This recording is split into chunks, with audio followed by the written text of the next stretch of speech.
안녕하세요. 제이리스의 장정은입니다. 여러분 안녕하세요. 제이리스의 박선아 팀장입니다. 정신 나간 놈은 거의 처음 봤습니다, 제가. 자, 오늘 이렇게 출고장에 한번 와봤는데 어마무시한 차가 이렇게 있습니다. 현재 포르쉐에서 나오는 파나메라 자체는 일반 파나메라가 아니라 뭐 파나메라 4라고 이야기를 할 수가 있겠지만 플래티넘 에디션이라는 걸 다들 아실 수가 있을 것 같습니다.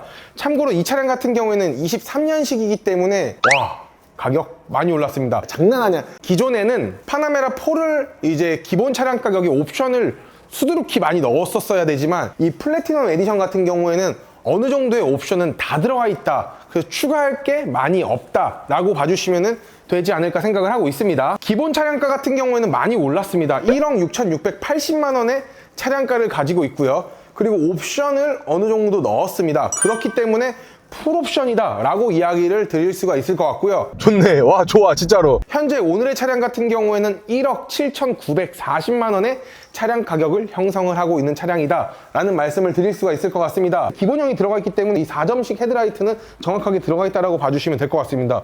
이 4점식 헤드라이트가 이 차량의 정말 메인 퍼포먼스가 아닐까라는 생각을 하고 있습니다. 그리고 하단부 범퍼를 보시게 되면은 일단은 뭐 기본적으로 포르쉐 같은 경우에는 크롬을 많이 사용을 하지 않는 브랜드다라는 말씀을 드리고 싶습니다. 개발이 방향지 시등 같은 경우에도 굉장히 고급스럽게 이렇게 두 줄이 나와 있다 정도 한번 봐주시면 되지 않을까 생각을 하고 있습니다. 굉장히 전반적으로 스포티함이 많이 들어가 있다라고 하기보다는 실질적으로 그냥 포르쉐의 고유한 감성을 많이 넣었다라는 정도까지만 봐주시면 되지 않을까 생각을 하고 있고요.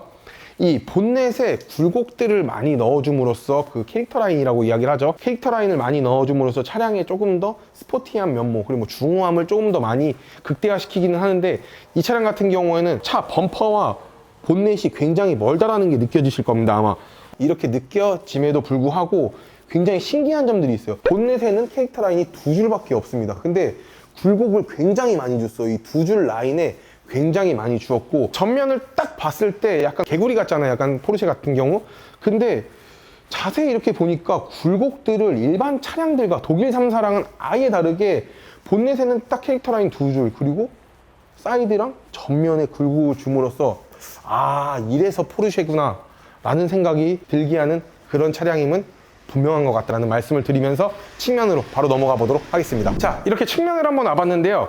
실질적으로 대형 세단의 길이를 분명하게 충족을 하는 길이를 가지고 있는데요.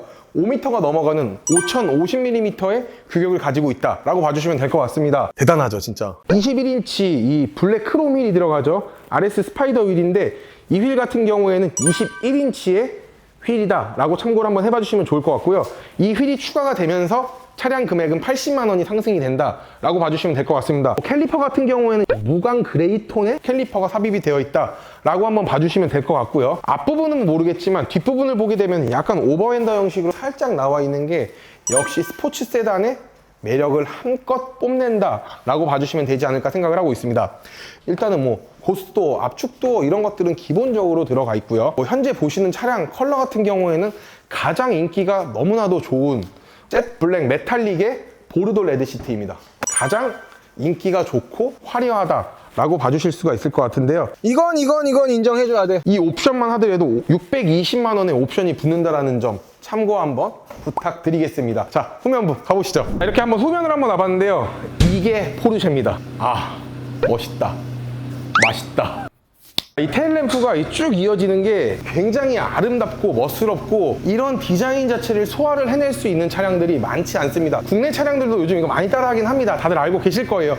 원조 맛집은 이길 수 없다시피 숨길 수가 없습니다. 정말 미쳤습니다. 너무 이뻐요, 솔직히. 그리고 이 테일램프 같은 경우에도 굴곡들을 많이 줌으로써 굉장히 조금 더 디테일한 감성까지도 많이 뽑아낸 그런 차량이라고 보시면 될 것 같고요. 차량 자체가 굉장히 디자인 자체가 굴곡이 많거나 그렇지는 않은 것 같아요. 하지만 차량 자체가 그냥 완성도가 높은 차량이기 때문에 그런 게 아닐까 생각을 하고 있습니다. 독일 3사, BM, 벤츠, 아우디 같은 경우에는 페이스리프트, 풀체인지가 되면은 굉장히 엄청난 것들이 요즘 많이 바뀌는데요. 실질적으로 개발을 많이 하고 어느 정도 연구가 끝났고 하기 때문에 다음 거에 대한 확실한 투자가 있는 반면에 이 포르쉐 같은 경우에는 그 차량들보다는 완벽하진 않다라는 이야기보다 처음 나왔을 때부터 이미 완성도를 갖췄기 때문에 풀체인지가 되거나 페이스리프트가 된다 하더라도 많이 바뀌지 않는다는 점이 있습니다.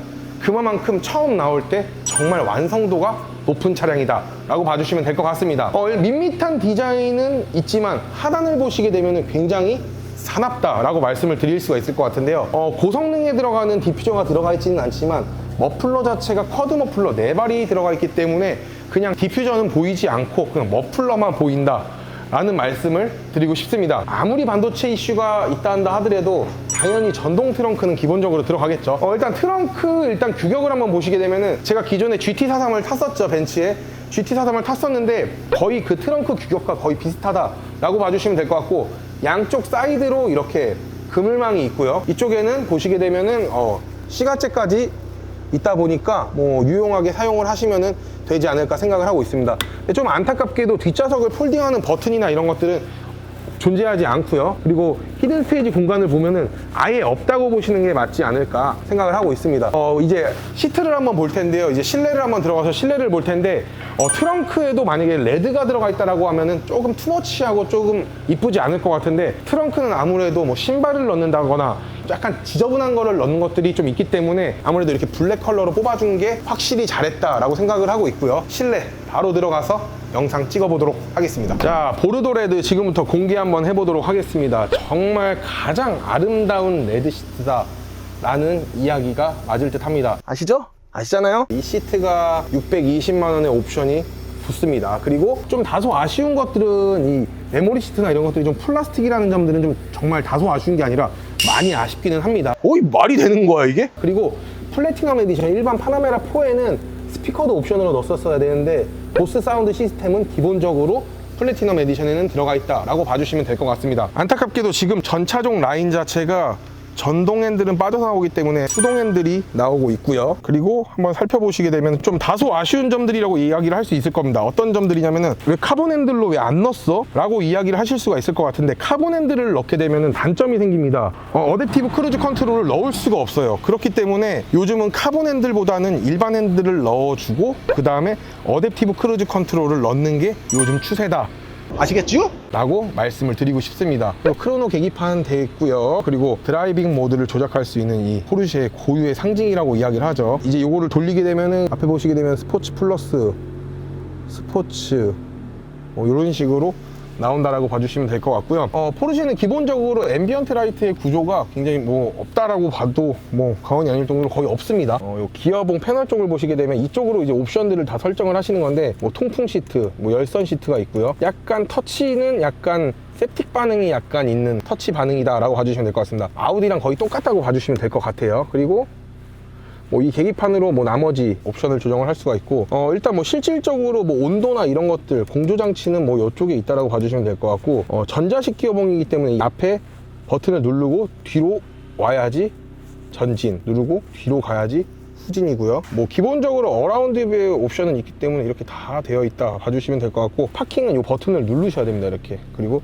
전자식 사이드 파킹 브레이크 여기 있고요. 무선 충전을 할 수 있는 패드나 뭐 이런 것들이 있는데 굉장히 다소 협소하다. 역시 수입차는 이런 부분이 굉장히 협소하다 라는 말씀을 드릴 수가 있을 것 같습니다. 그리고 뭐 천장이 뭐 요 재질 같은 경우에는 알칸타라로 되어 있는 건 아니고 일반 블랙 천으로 되어 있다 보니까 조금 다소 안타깝네 라는 생각이 들지만, 맞습니다. 포르쉐는 포르쉐입니다. 이 5개의 계기판, 이게 진짜 너무 아름답습니다. 그리고 아우디 방식의 핸들을 채택을 했기 때문에 다소 아쉬운 점은 크루즈 컨트롤이나 이런 것들은 요거 아래 버튼으로 사용을 하시는 건데, 처음 사용을 하시는 분들은 조금 헷갈릴 수는 있습니다. 다소 그럴 수 있다는 점은 참고 부탁드리겠습니다. 헷갈릴 수는 있습니다. 예전에는 이 포르쉐 이 로고 넣는 것도 돈을 받았었는데 이 플래티넘 에디션에는 그냥 들어갑니다. 공짜는 아니죠. 차값에 다 추가가 되어 있는 거죠, 사실. 뒷좌석을 한번 보시게 되면은 뭐 이거를 당연히 뭐 5인승이라고 이야기를 할 수는 없을 것 같습니다. 4인승 구조라고 보시면 될 것 같고요.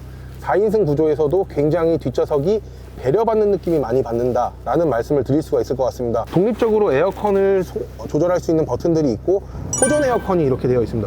호전 에어컨도 굉장히 혜자스럽게 되어 있는 부분들이 있는 것 같고, 뒷좌석에 이제 뭐 통풍 시트라든가 열선 시트라든가 이런 것들을 내가 내 멋대로 조정을 할 수가 있고, 독립적으로 사용이 가능하다 보니까 이런 점들은 굉장히 좋은 것 같습니다. 그리고 뒷좌석에도 이렇게 모니터가 있다 보니까 뭐 뒷좌석에서 이제 어느 정도 옵션을 조작을 할 수 있다 라고 봐주시면 될 것 같고요. 뒷좌석에 이제 뭐 재떨이, 뭐 놓는 공간 이런 것들은 사실 요즘 추세와 굉장히 맞지 않지 않나 생각을 하고 있습니다. 이건 까야 돼. 이거는 뭐 컵홀더도 이렇게 하나가 있기는 한데 굉장히 다소 좁은 공간을 가지고 있다 봐주시면 될 것 같습니다. 그리고 참고로 이 레드 안전벨트 들어가는 것도 이것 또한 옵션이다 라고 봐주시면 될 것 같습니다. 이 색상 레드로만 바뀐 안전벨트만 한다 하더라도 70만 원에 옵션이 붙는 파나메라 4입니다. 선루프 자체가 파노라마 선루프로 되어 있는데 1열과 2열이 이렇게 다르기 때문에 굉장히 그래도 뒷좌석에서 배려받고 약간 조금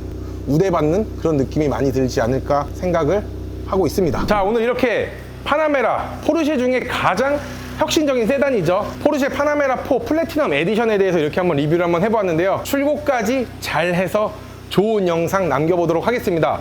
이 차량 전시장을 가게 되면 약 2년 정도 걸리는 차량, 남들보다 빠른 시간에 대한 보상을 받고 싶나요? 그렇다면 제이리스에서 저렴한 견적 그리고 빠른 출고까지 선사 받으셨으면 좋겠습니다. 자, 오늘 그럼 영상 여기서 마무리하겠으며 저의 영상이 오늘 마음에 드셨다라고 하시면 구독과 좋아요, 알림 설정을 끝으로 오늘 영상 마무리 한번 해보도록 하겠습니다. 리스 장기 렌트 문의 많이 주세요. 감사합니다.